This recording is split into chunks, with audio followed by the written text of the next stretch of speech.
Não posso enganar ninguém. Tinha um moço do meu lado, me ajudando. Do meu lado aqui, ó.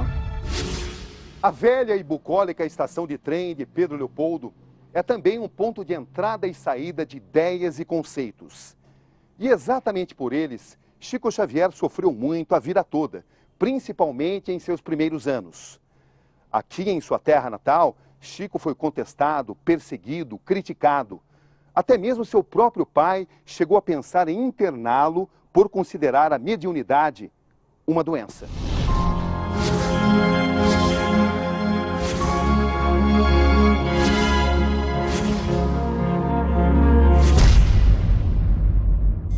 Estamos numa cidade, num país profundamente marcados pelo catolicismo.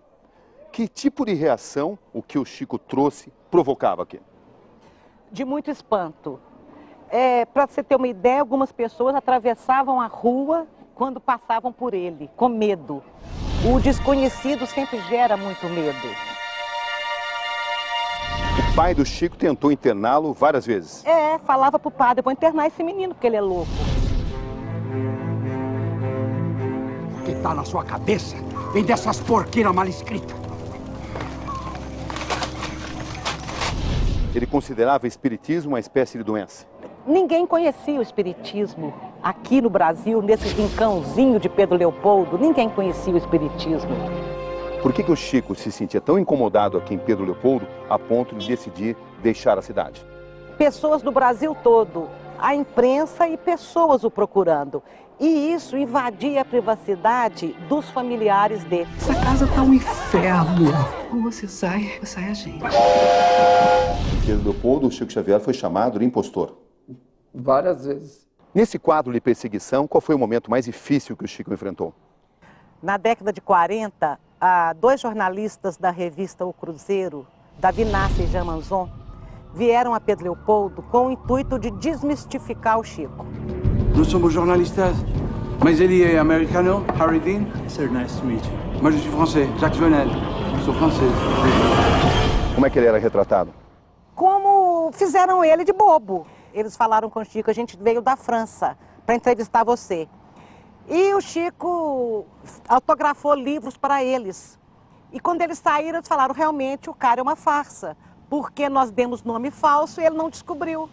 E nem o guia dele falou com ele que o nome que a gente deu era falso. Nossa entrevista foi fruto de uma farsa. Isso mesmo, uma farsa como o Chico Xavier também pode ser.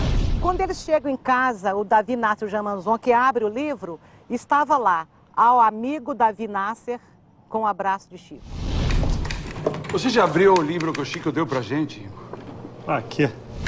Eles perceberam depois que eles não tinham enganado o Chico. Ou seja, ele sabia de tudo o tempo todo? Sabia de tudo o tempo todo. Mas ele ficou muito triste de ter sido degradado, de ter a imagem tão denegrida. Mas ele reclama com Emmanuel. Emmanuel, foi muito triste o que fizeram comigo. E Emmanuel fala, Chico, Jesus foi para a cruz, o que tem que você não pode ir para o cruzeiro? E você deixou. A vaidade deixou. Chico, tira os exageros e pensa. Olha o lado positivo. Jesus foi para a cruz. Você foi só para a revista Cruzeiro.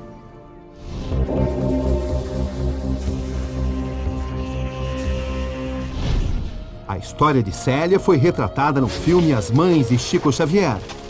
Ela perdeu seu filho com 3 anos de idade. Eu nunca imaginei que aquele homem suave, meigo, doce, maravilhoso da minha infância fosse ser a pessoa que 30 anos depois ia me tirar do mais fundo abismo de dor, que é enterrar um filho. Obrigada, Chico.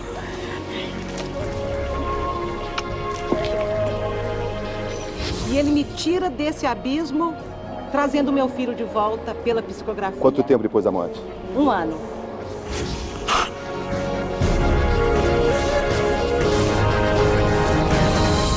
O primeiro livro que veio para a humanidade, vamos dizer, é um livro do mundo espiritual, um livro de pedra, que foi os 10 Mandamentos.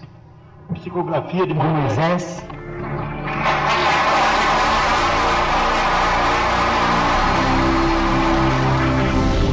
Nessas imagens históricas, Chico faz a primeira psicografia diante da televisão brasileira. Eu conheci o médium Chico Xavier. São as famosas mensagens supostamente ditadas pelos espíritos.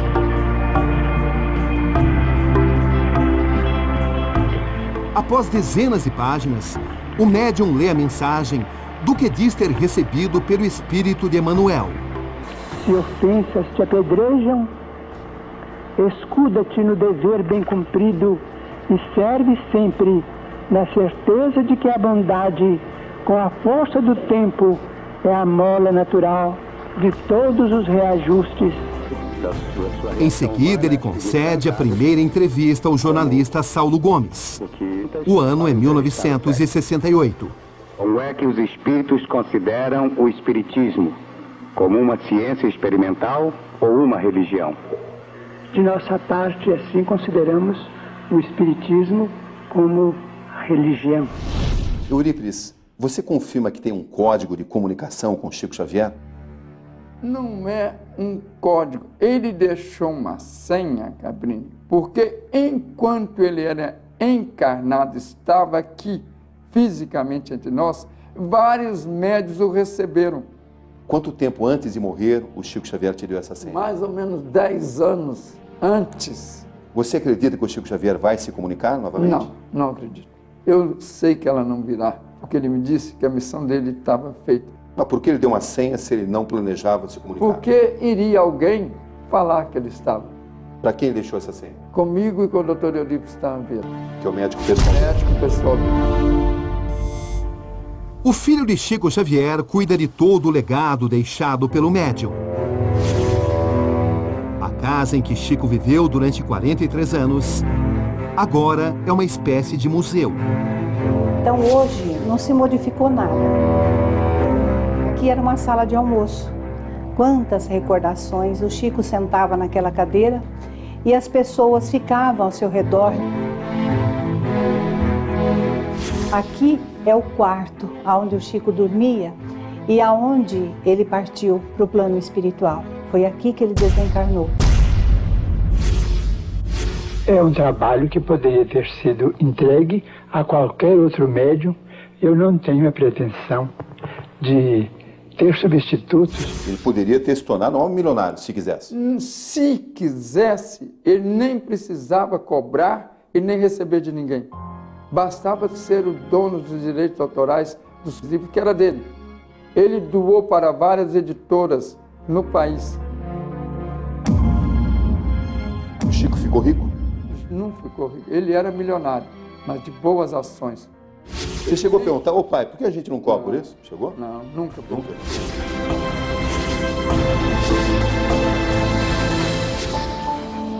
As obras assistenciais também não foram esquecidas. Graças a Deus. Graças a Deus. É o pãozinho com os neném. Poderes sobrenaturais à parte, o Chico Xavier era um cidadão muito caridoso. Ele foi quem ensinou a fazer sopa, ensinar a dar enxoval para gestantes. Há mais de 35 anos, eles se reúnem aqui, nessa mesma casa, ao redor desta mesma mesa. São cerca de 15 pessoas, muitos deles são médiums, todos são espíritas cristãos. O objetivo principal é cuidar do legado de Chico Xavier. E por isso, a cadeira onde ele se sentava é cuidadosamente preservada dessa forma, vazia. No coração deles é uma homenagem à presença do Mestre.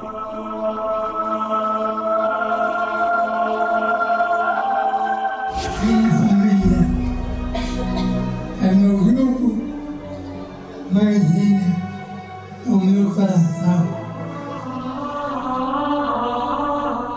Vocês sentem a presença dele aqui? Eu sinto a presença dele muito intensa. E qual é a verdade sobre o homem Chico Xavier que as pessoas desconhecem? O que eles não conhecem é que ele quis me contar certa vez, com toda certeza, quem ele foi na sua última encarnação. E quem ele foi? Allan Kardec, o codificador da doutrina espírita.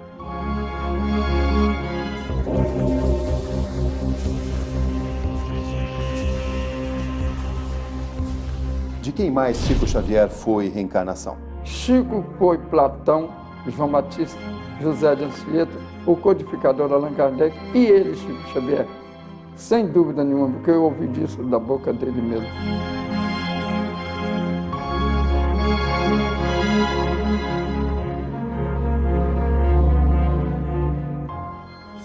Ainda nessa edição do Conexão Repórter, o que a ciência tem a dizer a respeito dessas fotos? Seria a comunicação de uma pessoa que já morreu tornada possível graças aos poderes de Chico? Ou apenas um fenômeno explicado pela lógica? A lógica material. A resposta daqui a pouco no Conexão Repórter.